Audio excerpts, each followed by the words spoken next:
because this is a race in which we can have another world record broken and perhaps a great barrier. In lane number 1 from Hungary, 16-year-old Julian Blatar, a student from Budapest. He qualified at 15:37.61. In lane number 2, it is Max Metzger of Australia, 16-year-old student at 15:36.14 qualifier. In lane number 3, one of the men to watch in this race, Steve Holland of Australia. He held the world record earlier this year. He is coached by Bill Sweetnam, and he did some training for 5 months in 1975 with Mark Schubert in Mission Viejo, California. In lane number 4, from the United States at Santa Barbara, California, coached by Jack Simon, it's Paul Hartloff, who set a new Olympic record at 15:20.74. In lane number 5, it is Bobby Hackett from Yonkers, New York. 15:25.49, a 16-year-old. And Brian Goodell, who is the current world record holder, coached by Mark Schubert. Brian Goodell, a Californian. And in lane number 7, it is Jean Madruga from Brazil, 17 years of age and the national record holder there. And in lane number 8, Vladimir Salnikov of the Soviet Union, 16 years of age, and he put up his best time ever in reaching the 1,500-meter freestyle final. The reason so many of us are enthused about it is the presence of Steve Holland and 3 very fast Americans, because, Mark Spitz, it's my feeling this could be the night that somebody in this group knocks down the 15-minute barrier for the 1,500-meter swim. Well, there's 4 men in this race, Keith, and all 4 of them can go under the magic mark of 15 minutes. Well, if they want to go under 15 minutes, that every single 100 is going to have to be under 60 seconds. And they're going to start off right away trying to go after Bobby Hackett, who has the world record from the 800 freestyle. Bobby Hackett is going to be very, very important if we knock down that monumental barrier tonight, because Hackett figures to be the leader at least through the 800, perhaps even the 1,000-meter mark. Now, if he is able to drag Goodell and Holland and perhaps Hartloff through the 800 and up to 1,000 at a world record pace, then we definitely have the possibility of breaking 15 minutes in this event. That's right. Steve Holland of Australia does not like to swim back in the pack. He's going to have to get out with Hackett, and as you can see right now, Hackett is just took off, Keith, and he's left Holland there in the yellow cap in the top of your screen. The lane on the top, number 1, and on the bottom of your screen, lane number 8. And the American boys look real good. Hackett out there with Hartloff and Goodell, 1, 2, and 3, the American boys. I'm sure that his coach, Joe Burnell, is probably wondering, is he going too fast, or probably saying, don't burn up too soon. But it is a heady pace as they turn now with 25 meters to go, and at the 100-meter mark, we'll be able to give you some idea. Remember now, Mark suggested, in order for us to have a world record, and in order for us to break that 15 minutes, the 1,500 meters, they're going to have to swim every 100 meters under 60 seconds. And we're coming to the completion of the first 100 meters. In Long Beach, California, Brian Goodell set the world record, and his pace at the 100-meter mark was 59.14.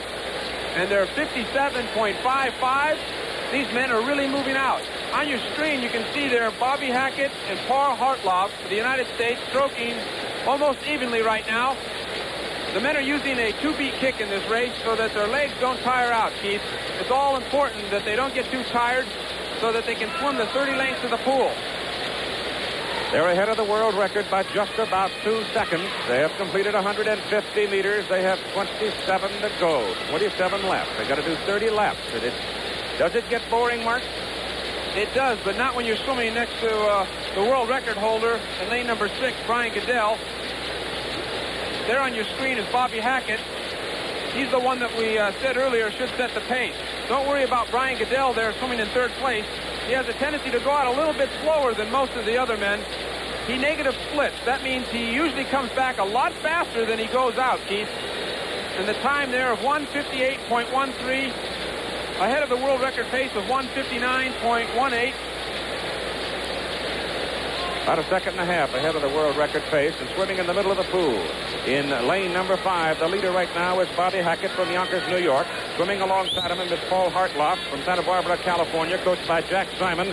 The rest of the field now beginning to drop off the pace. You actually have 4 people in it: Steve Holland, Paul Hartloff, Bobby Hackett, and Brian Goodell. Those are the 4 men that are already beginning to show what they intend to do. Here's the American, Bobby Hackett, setting the pace, as we mentioned before. He's almost like a rabbit here. He has a little difficulty coming back in the last 400 meters, and he could be a threat, actually, to win this race. If he gets out far enough, Keith, the other men won't be able to catch him. There on the top of your screen, you can see Ron Holland, the old world record holder in the yellow cap. You notice the difference in stroke. Well, Steve Holland particularly, I think, is worth noting because he has that high arching reach. He also rides with his hips very, very high in the water. And Bill Sweetenham has had him doing a bunch of exercises. It's sort of a flex exercise in which he does strengthen the knees. And you certainly need that kind of a drive out of the legs when you're going at this pace for 1,500 meters. They're now 2.5 seconds ahead of the world record pace. That's right. He seems to be bobbing up and down a little bit. He doesn't swim exactly like the other American men that have a much smoother stroke. Out in the lead now, Bobby Hackett. Clear body length over Brian Goodell. Steve Holland there is trailing. This particular event took on dramatic moments. One of the great moments, I think, that I have ever seen in any kind of sports in 1972 when Mike Burton, at age 25, an age when you're not supposed to be really competitive with the grand youth of this time, when he came on to win a gold medal in Munich.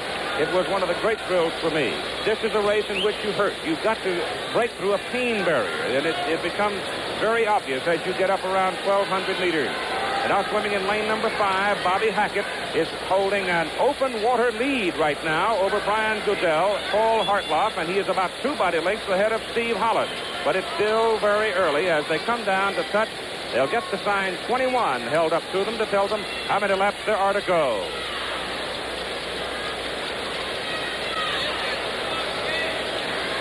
They are well ahead of the world record pace by just a little more than 2 seconds. Of course, this race is going to go on for the better part of 15 minutes, perhaps a little more. We'll come back with more in a moment. Twist. Steve Holland of Australia has gone into the lead. He has just moved past Bobby Hackett of the United States. Brian Goodell is swimming third. The number for the 800-meter or halfway mark was 8:03.50. That's almost 2 seconds behind the world record pace. But Steve Holland has gone into the lead now.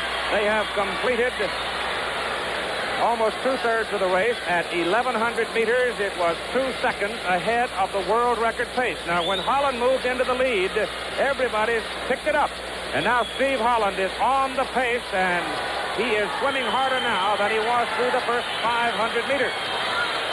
Well, Holland certainly has changed his stroke. He's not clawing the water so much, Keith. He's stopped moving his hips. He's laid out his stroke. He's breathing every stroke. And you can see him on the top of your screen right there in the yellow cap. He's breathing. You can see Hackett. You can see Brian Goodell there in lane number 6. Down on the bottom of your screen, he's moving up on Hackett, and he has been the whole length of the race. Goodell probably will overtake Hackett in the next 50 meters. Goodell has come back in under 4 minutes at the Olympic trials, and this is an awful grueling race.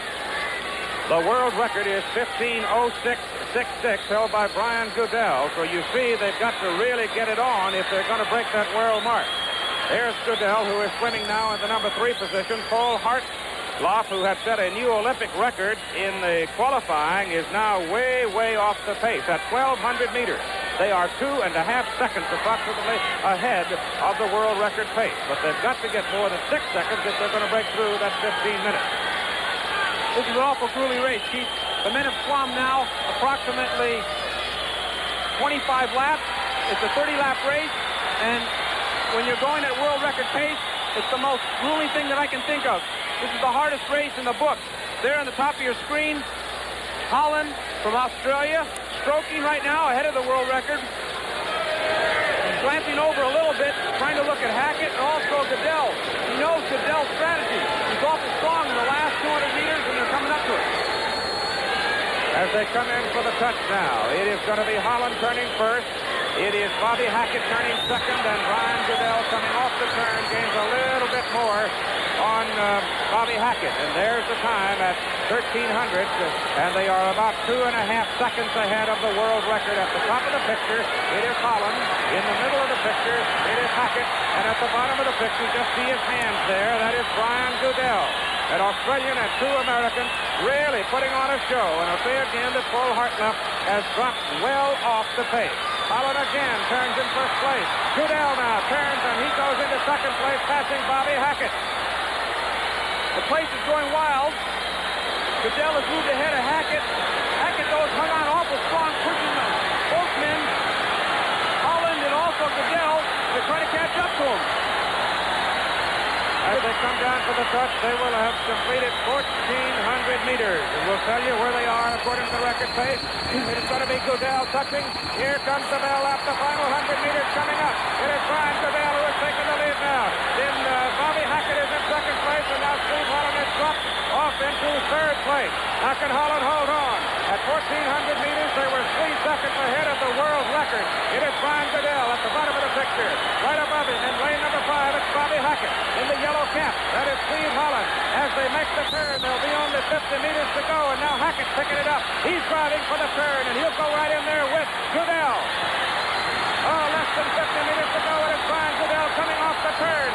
They were 3 seconds ahead of the world record with 100 meters to go. It is Goodell now, and it is Hackett. They are 1-2, and Holland is off the lead now, and Holland is not being able to keep the pace as Goodell is in a full sprint. With 10 meters to go, it's Brian Goodell of the United States, Bobby Hackett of the United States, and here they come to the wall. It is Holland third. That's the way they'll finish.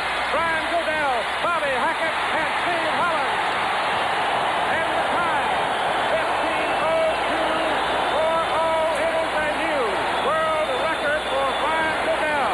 In second place, Bobby Hackett, 15:03:91. That is also breaking the world record. And at 15:04:66, Steve Holland also breaks the world record. So the first 3 finishers of the 1,500-meter swim all break the world record. And Brian Goodell swam the last 200 at 1:56:94. You talk about endurance and guts. That young man has his share. That's right, Keith. His last 200 meters just a couple of years ago would have won him that event. There he is. Gold medal for Brian Goodell from Mission Viejo, California. And the shadow of Mark Schubert was so strong because he coached both Goodell and Holland into their Olympic peaks for this one. Bobby Hackett took second place for the silver medal.